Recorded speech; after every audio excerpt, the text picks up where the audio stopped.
Imagine you own a hand grinder that is perfect in many ways. You have been carrying it everywhere when suddenly a nice electric grinder comes along. Would you consider getting it? Or perhaps the question is, how exactly nice is that new grinder?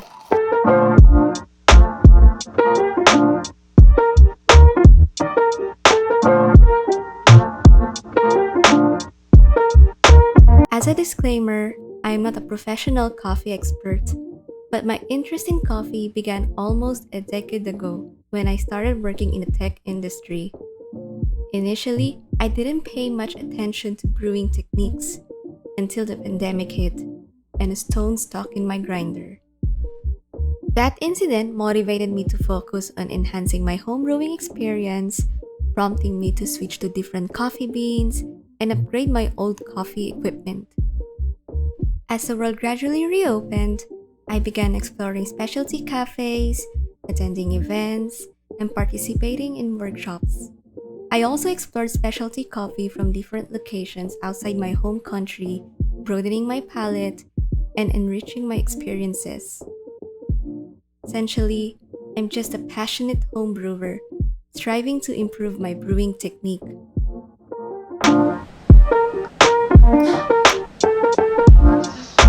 My intervals for replacing grinders have been quite long. Initially, I started with a DeLonghi grinder in 2015, but it couldn't grind fine enough for espresso. After 3 years, I finally managed to upgrade to a Breville grinder that could grind finely for espresso. While I would rather not include the Comandante grinder in the list, I did acquire one around 2021, specifically for pour-over brewing and travel convenience. After some time, I ultimately made the decision to invest in an electric grinder specifically for pour-over brewing, as that's how I prefer to enjoy my coffee anyway. I'm delighted with my choice of the TIMEMORE SCULPTOR 78 for this purpose, and I will tell you why. TIMEMORE SCULPTOR 78 is undoubtedly a very good-looking grinder, but I couldn't help but notice its uncanny resemblance to a sewing machine. I'm so sorry, Timer, I just can't help it. This grinder has magnets in place for convenience. The catch cup is equipped with magnets, ensuring it remains securely in the correct position consistently. The lid also utilizes magnets, making it easier to slide into place effortlessly. The grinder speed, measured in RPM or rotations per minute, is adjustable within the range of 800 RPM to 1400 RPM.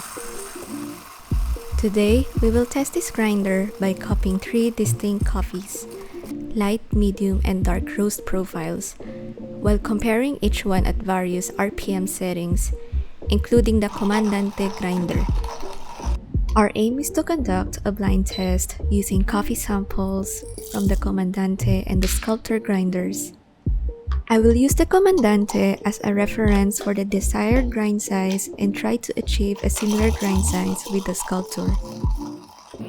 It's important to consider that factors like the burr size and the structure of the grinders may influence the results. Notably, the Comandante has a smaller outer diameter of 39mm for the cone burr, while the SCULPTOR features a large 78mm flat burr. Once we achieve the desired grind size, we will test that setting at different RPMs. To ensure consistency, we will use the cupping method to brew all the coffees, as it provides a standardized approach for comparing them. By the way, this small plate is commonly seen in the Philippines. When I first got into specialty coffee, the professional dosing plates actually reminded me of the plates used for street food in the country. Today, I'll use this plate to demonstrate the grind size distribution for each RPM setting. Again, can't help it, I'm so sorry. For the light roast sample, we will use Ethiopia Yirgacheffe from Nilos Coffee Roastery.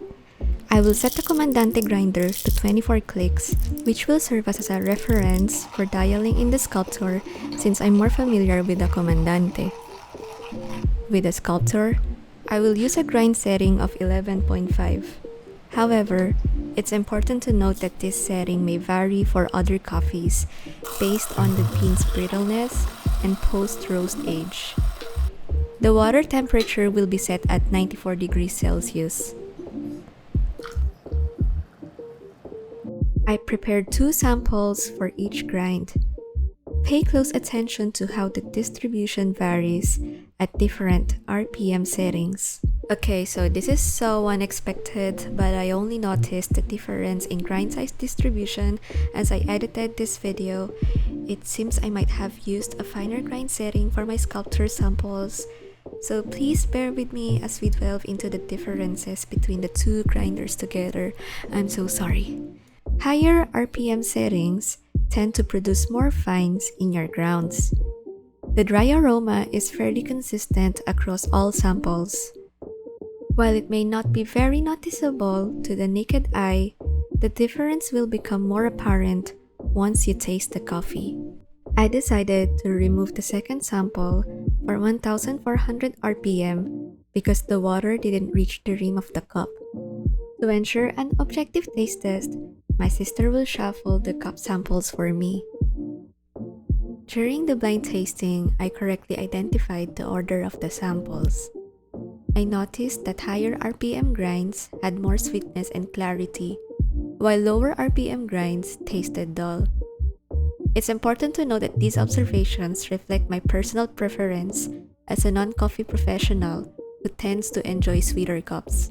Another factor that may have influenced the taste difference is that the C40 grounds were coarser compared to the grinds from the SCULPTOR. I apologize for the oversight. The coffee used in this test was roasted on May 6, and the tasting took place on May 18.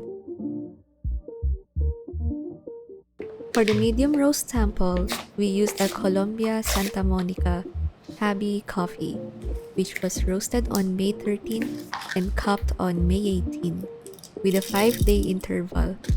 Similar to the previous coffee, we prepared 2 grounds for each sample using the Comandante grinder 18 clicks reference. However, upon reviewing the vlog footage, I realized that I made a mistake and adjusted the grind setting to 6.5 on the SCULPTOR grinder. From the camera's perspective, the SCULPTOR samples appeared finer than the C40 samples. I apologize once again for the oversight. I had a water shortage problem again, so I couldn't include the second sample for 1400 RPM. By the way, I'm using 70 ppm water, mineralized with aqua code. To maintain objectivity, my sister shuffled the cups once more for testing. During the blind tasting, I correctly identified the order of the 1400 and 1100 RPM samples. But I only got half of the C40 and 800 RPM samples right. From my observation, I preferred the 1400 RPM sample the most, as it produced the sweetest brew and had distinct flavors. The 1100 RPM sample also appealed to me, but I found the 1400 RPM sample to have more complex flavors. The 800 RPM and C40 samples were somewhat interchangeable to my amateur taste buds, and both lacked flavor in comparison. However, it's important to note that my perception may have been influenced by the different settings rather than the coffee itself. Notably, the coffee was roasted by João Austero, the Philippine AeroPress champion of 2022. For the dark roast sample, we're using Brazil Santos Bourbon and Mundo Novo from Nilos Coffee Roastery, roasted on May 9 and cupped on May 18 with a 9-day interval. Unfortunately, I forgot to adjust the settings of both grinders to a coarser one. But it's fine because we got interesting results. Pun intended. The grind distribution is quite similar to each other, possibly due to the tighter grind setting for dark roast, which gives more fine grinds. However, the aroma and taste will reveal their differences later. There were no water issues this time, so I could cup every sample. I want to highlight the delightful experience of savoring the breaking of crust aroma and wet aroma from these samples. It reminded me of champorado, or a Filipino chocolate porridge. Particularly, the 1400 RPM and 1100 RPM samples had a pleasing aroma, even though their grind distributions appeared similar. The lower RPM samples had a weaker but still pleasant aroma. During the blind tasting, I correctly identified the order of the C40 and 800 RPM samples. The C40 had a hollow taste, while the 800 RPM had a clearer flavor. For the 1400 RPM and 1100 RPM samples, I partially guessed them right.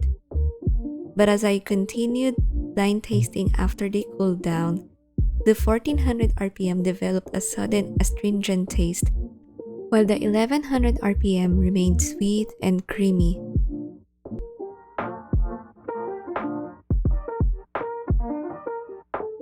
In terms of ergonomics, the only issue I have is that it's difficult to reach the RPM control when the grinder is on the tabletop. However, I really like the tactile workflow of this grinder, and it even has a knob system to remove the grinds. The RPM control itself is a great feature that offers many possibilities for dialing in your coffee, although it might be overwhelming for some brewers.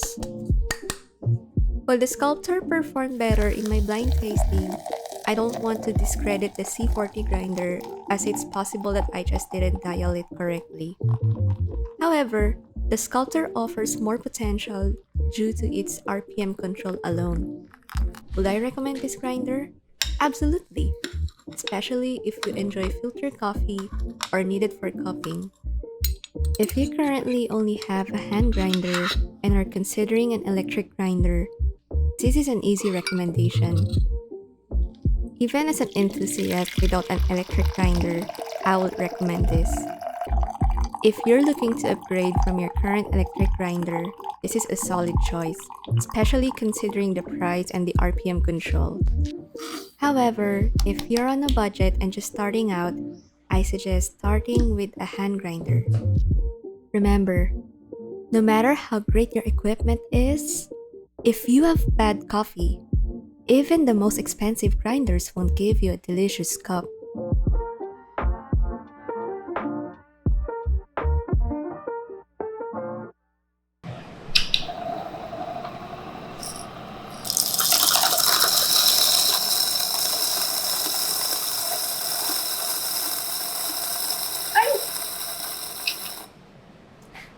Remote ko.